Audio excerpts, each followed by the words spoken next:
नमस्कार, आप देख रहे हैं दिल्ली ग्लो न्यूज और मैं हूं आपके साथ सपना। चलिए रुक कर लेते हैं आज की बड़ी खबरों की ओर। स्वीकार्य नहीं है। महाराज जी, अभी थोड़ी देर पहले आशुतोष ब्रह्मचारी पे हमला हुआ है, अज्ञात लोगों ने हमला ट्रेन पे किया है। ऐसा है कि जो अटेंडेंट है, जैसा कि हमको समाचार में बताया गया, वो कह रहा है कि बाथरूम में गए तब तक तो ठीक थे, बाथरूम से निकलने के बाद से इनका ये हाल हो गया। तो बाथरूम में जब गए तो ठीक थे, तो बाथरूम से निकलने के बाद उनको किसने मार दिया?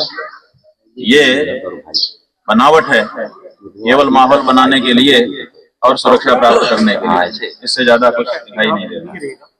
और दूसरी बात ये कि अगर भारत सरकार की रेल सुरक्षित नहीं रह गई, कोई यात्री किराया दे करके, चाहे वो आशुतोष ही क्यों ना हो, अगर वो यात्रा कर रहे हैं, ट्रेन में कर रहे हैं, तो कहाँ है जीआरपी, कहाँ है रेलवे का प्रशासन?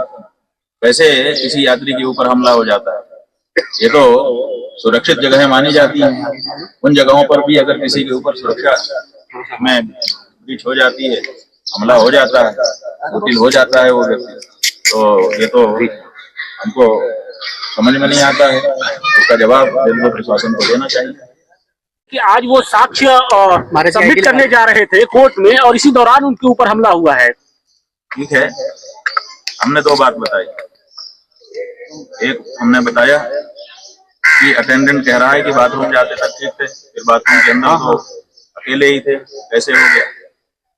दूसरी बात यह है कि रेलवे में तो यात्री सब सुरक्षित रहते हैं, उनकी सुरक्षा के लिए जीआरपी बनी हुई है, पेट्रोलिंग करती रहती है, स्टेशन में नजर रखती है, कोई गड़बड़ आदमी ना जाए। रेल के अंदर भी नजर रहती है, बहुधा तो सीसीटीवी कैमरे भी कहीं ना कहीं उनके लगे ही रहते होंगे। तो अब तो ये रेलवे प्रशासन को जवाब देना है, इसमें हमसे प्रश्न पूछने की कोई बात नहीं। लेकिन वो सीधा आरोप आपके ऊपर लगा रहे हैं। अभी हमारे चैनल पे बातचीत के दौरान उन्होंने कहा कि अभी मुक्तेश्वर नंदी जी नहीं चाहते कि उनके ऊपर जो मुकदमा दर्ज है उसको वापस लिया जाए। बात यह है कि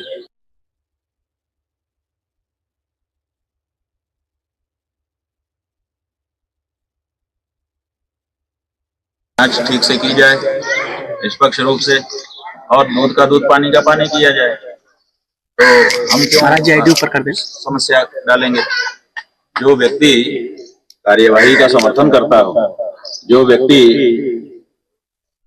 ये कहता हो कि इस पर निर्णय कर लिया जाना चाहिए जांच करके, वो किसी पे हमला क्यों करेगा? और हम यहाँ पर यात्रा लेकर के निकले हुए हैं, वो कहाँ जा रहे हैं, कहाँ नहीं जा रहे हैं, वो क्या जानकारी है? तो ऐसे में हमारे ऊपर आरोप लगाने का मतलब केवल मीडिया का अटेंशन अपनी ओर खींच करके, जो हमारी ये यात्रा है जिसमें हिंदू समाज को नकली और असली हिंदू की पहचान होनी है, उस यात्रा से ध्यान भटकाने का है, इससे ज्यादा कुछ नहीं है।